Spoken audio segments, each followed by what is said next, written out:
You're listening to Moment of Truth, a weekly challenge from the front lines of faith, as heard on Courageous Christianity with Richard Mendelow, a radio show and podcast about real faith for the real world. Isaiah chapter 55, verse 9 is our moment of truth today, and it says, "As the heavens are higher than the earth, so are my ways higher than your ways, and my thoughts your thoughts." In my final years in the Marine Corps Reserves, I spent a lot of time considering the way Marine Corps culture impacted behavior and specifically aviation safety. I worked with another colonel who was also a reservist, and we were both airline pilots in our civilian jobs, and we'd spent decades in aviation outside the Marine Corps. And as we dealt with Marine Corps leaders who had spent their entire lives in the Marine Corps, and as we proposed concepts which were proven and accepted in civilian aviation, they were often unable to consider a new paradigm for safety and culture. It was like we were aliens from another planet where things were safer and better, trying to talk to them about a planet and ways they couldn't see or imagine. And they were often resistant to change, and we used to talk about their failure of imagination. Talking about it now reminds me of the song "Run to the Father" by Cody Carnes. My favorite line from this song says, in reference to God's love, "I don't have a context for that kind of love." I won't sing it because that would be a great disservice to all of you, but the words go like this: "I don't have a context for that kind of love. I don't understand. I can't comprehend. All I know is I need you. I run to the Father. I fall into grace." As humans, we don't know what we don't know. We try to put things in a context that we understand, but this sometimes causes us to stagnate because we may not have a context for what we don't know and don't understand. And this makes something new hard to contemplate, and something amazing and beyond this world even harder. And it's why I love this song by Cody Carnes.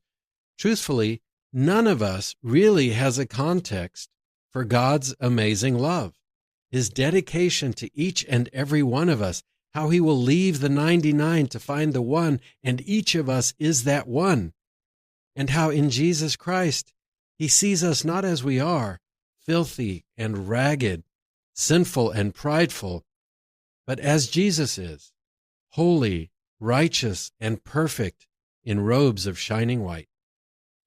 I believe that this verse from Isaiah explains all of this.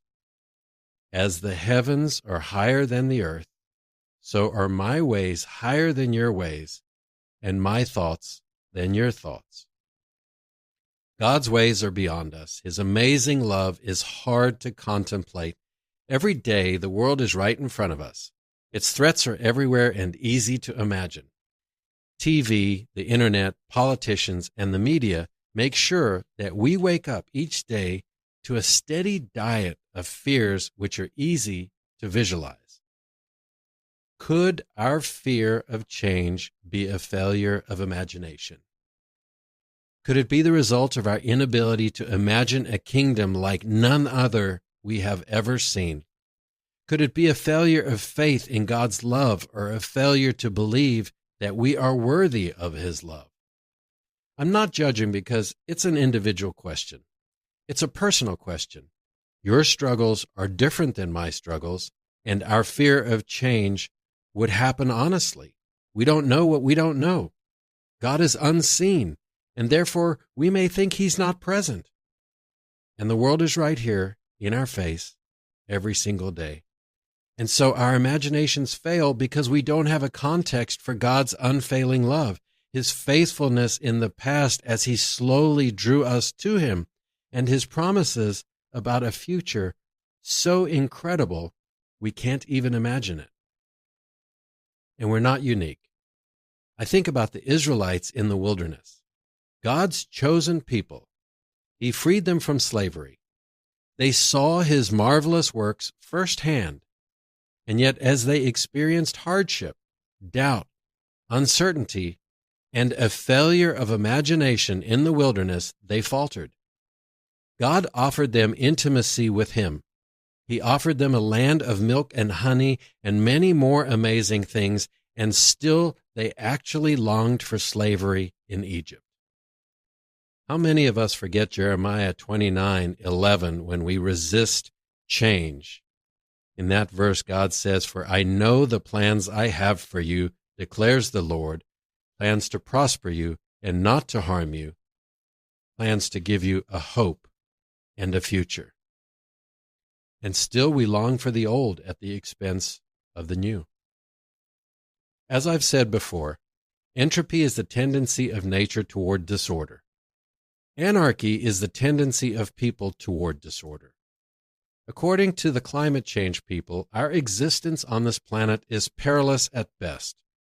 According to people who have made their lives about politics, our freedom in the United States is in jeopardy. According to big pharmaceutical companies, unless we take their drugs, thoughts of a happy, healthy future are futile. And yet here we are. Given the natural state of nature and people, if everything that the fearmonger says is true, how are we still here? The answer is that God is bigger than all of it, more loving than we can comprehend, more faithful to his promises than anything we can understand, more determined to see good triumph than we can imagine, and more forgiving than we deserve. Faith is about trusting that. Embracing change is about believing that. And loving others is about doing that. And that's courageous Christianity.